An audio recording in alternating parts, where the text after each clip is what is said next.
BIP of Bizarre Interest Productions, and let's talk about Boruto again, especially since that Nintendo x Capcom video is still taking me a while to work even just a script on. I'll get it done this week, I promise. So, with the recent chapter, we are down to 2 Shinju or human god trees for a better English adaptation. Sadara has defeated Ryu, and Boruto has dismantled Matsuri. As I talked about in a short, I think Ryu's Thorn Soul Bulb is going to get destroyed or be used to bring Shinki back, so the heroes can save Gaara. However, given that Matsuri is hyped up to have Konohamaru and Team 10 able to save her, which hasn't happened yet, I was predicting Chapter 22 was going to have Jiro's arrival result in the villains acquiring Matsuri's soul back, but unable to get Ryu's back. Based on what I've heard with leaks and spoilers, that might be not 100% the case, but something crazy is going to happen today anyway. So, why not just make this video in the meantime? After all, if Jiro steps out to get Boruto, odds are he's going to try to retrieve both of them, get one, or fight Boruto.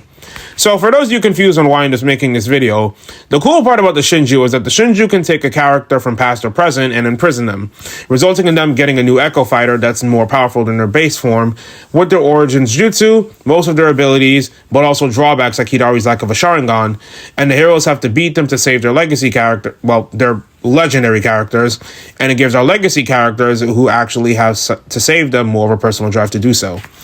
Besides, people have questioned whether or not the series was going to get more Shinju. Given Boruto tends to harken the past while putting a new spin on it, people have speculated we're going to get 10 Shinju in total, similar to the Akatsuki. We've had 2 Naruto characters, Moegi and Sasuke, 2 Boruto characters in Boruto and Shinki, and the 10 tails itself as Jiro. The possibilities are endless, so for this video, we are picking 10 characters from the original Naruto that would work great as Shinju human god trees. Are you going to do this for Boruto characters? Yes, depending on how scheduling works, that actually might be the next video. Thanks for asking. So for today, let's just get started. If you made it this far into the video, type Sadara Supremacy in the comments, and let's get started with the list. Though, fair warning, this video is not going to be in any particular order. So my first and last places aren't going to be which ones I want the most, which ones I want the least. I equally think all of them would be cool. So, let's get started. First up is Kakashi. Now, I know putting the obvious choice as the first one to talk about is kind of stupid, since that means no one else is going to watch the video. But I feel like this is an option everyone agrees either would make sense or it could possibly happen. An interview talked about how Ikimoto couldn't say much on Kakashi because of spoilers, and while I figured it had to be about his use in the anime helping out since he hasn't shown up in the manga, yet a lot of people speculated how he was going to be used in the manga. And given that Jiro is learning about the world, it would make sense he'd go after a former Kage or try to make a human god out of one, since Matsuri tried going after Gaara. If they pulled from Boruto's anime or used some flashbacks to explore the fact that he was the one who helped them on the graduation exams, he would be an interesting boss for the new generation, since not only does he have all 5 chakra natures, his Shinju has the potential to become the inverse of Kakashi, who values teamwork, forcing the heroes to actually have to work together to stop him. Especially given, as we've seen, it's not easy for any one of the new generation to 1v1 them without backing each other up. Even Boruto needed help from Sadara and Konohamaru to take on Hidari. And Kakashi being saved by teamwork would be a fitting way to end the fight with his Echo Fighter. Second is Sai. He's been a legendary character that's had a decent amount of focus in Boruto as a member of the Anbu Black Ops, and a leader, and the ones helping lead the spy on Amato despite alongside Shikamaru, thus turning him into a Shinju, which would impact quite a few characters from the new generation. Obviously, you have his son Inojin, and a clash between the new style of Secret Beast Scroll versus his Shinju's possibility of combining it with Wood style. Plus, Sumire went through rehabilitation after he did the investigation on her past, so the manga has an opportunity to play up on the dynamic if she gets involved in trying to stop his Shinju. Third, we have Shino. I've seen so many people say Shino would have been absolutely perfect to fight the Otsutsuki in part 1, given that his bugs are a perfect counter to the Otsutsuki, or even just have him protecting the academy. But how sad and interesting it would be if Shino ended up sacrificing himself to save his new students from the claw grinds, and his new Shinju wanted to eat one of them. And if you watch the anime, you know why. While Shino has never lost a fight, between him resisting Nue's influence enough for Mitsuki to break it, then fighting Mitsuki in Sage Mode, and refusing to use his serious bugs for the exam, you have so many of the new generation that would have to team up to stop him or have a reason to want to stop him. You have Boruto, Mitsuki, Shikadai, and Sumire especially, all of whom had Shino's support, and with his arsenal of bugs, the potential for drama and an intense fight between former teachers and students is just right there. In 4th place, it's Ino. While Ino's on the list comes down to her role in part 2 so far, Ino going behind the data logs to only communicate with Shikamaru and Boruto, only for her concern of Inojin to make her choose her family over his best friend, despite what you think, is completely understandable from her perspective. But that makes it all the more dangerous if the human god trees manage to realize there's an ally with mental support and the head of the barrier team, weakening the village's defenses by imprisoning her and giving her a Shinju with her mind destruction transmission techniques would be way too dangerous.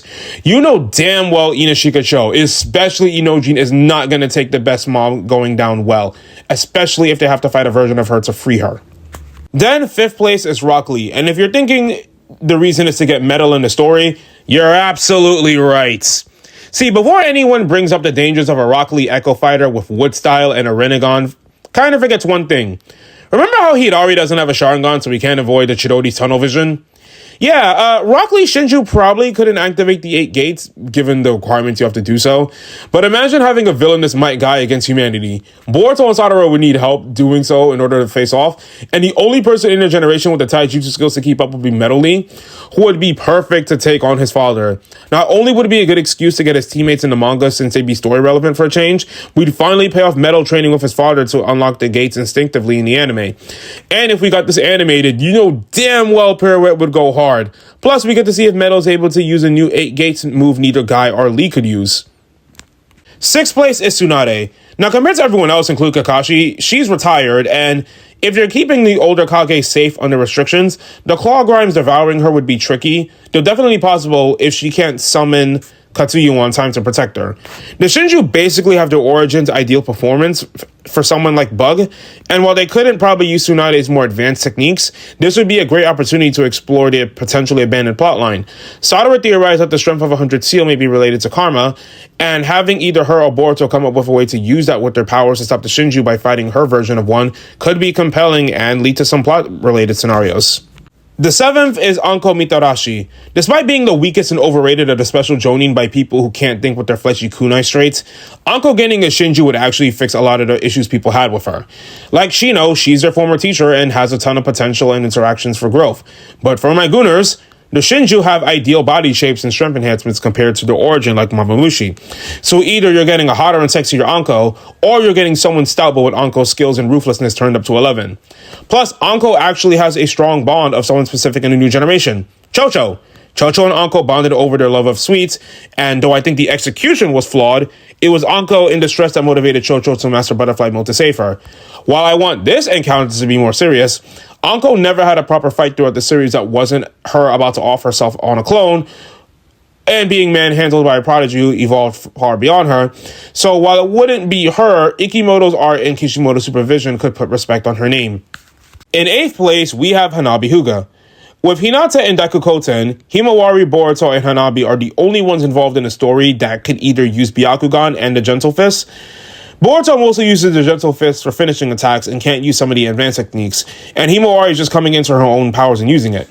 Meanwhile, Hannabi's pretty much an expert, so her getting taken with her god tree having to fight her family would be an interesting conundrum. With Kurama's support, would Himawari be able to face off against her aunt? Boruto already lost to her in a sparring match way back when the anime first aired in the first 15 episodes, and it'd be a good opportunity to have Boruto and Himawari team up in a fight.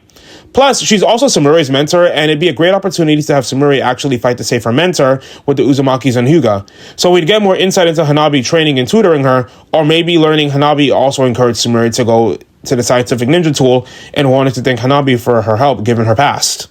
9th, we have Amoy. We need some members from other villages to join the Shinju, like Shinki resulting in Ryu. And I think if we had a legend from the Cloud Village, turning one from an aide like Amoy makes too much sense. The Cloud Shinobi on average are very talented. It allowed Dari to get some focus as a Kage, and an opportunity for us to spend some time in the Cloud Village since it's the only location the Boruto anime nor the Naruto manga has spent some time in. We get some focus on Chocho and Kadari since Omori is her teammate. Amoy himself is a powerful war veteran who the anime had fight and survive a car member, so he has a stake in the plot added in already. And it ensured that all 5 great villages have been impacted by Kara or the villains of the world in some way. And in 10th, we have Jugo. Now, this wasn't a listed order from who I think would be the worst to best because I don't think Jugo is the best candidate, but there are some solid aspects to him getting a Shinju. While they've been prevalent in the anime, we haven't seen much of Taka after the Gaiden, and Jugo had a whole arc in the anime about him. While we know Mitsuki's Sage Mode is something he has better control over, he still struggles to hold it for long in every fight he's been involved with, and giving Jugo a Shinju could be interesting because Mitsuki would have to fight a dark variant with a Sage Mode who couldn't control his bloodlust, while Mitsuki needs to get strong and find his sense of self. It'd be a perfect opportunity too, since Konohamaru was the only one in the anime who could knock Jugo out of his transformation on his own, and even when Boruto did it, it was barely a mark to snap him out instead. So it showed a huge amount of growth on any of new Team 7 that they've been able to beat them. Plus, Mitsuki so far is the only member of Team 7 that hasn't defeated a major antagonist as of typing this. So yeah, tell me who you would include in this list.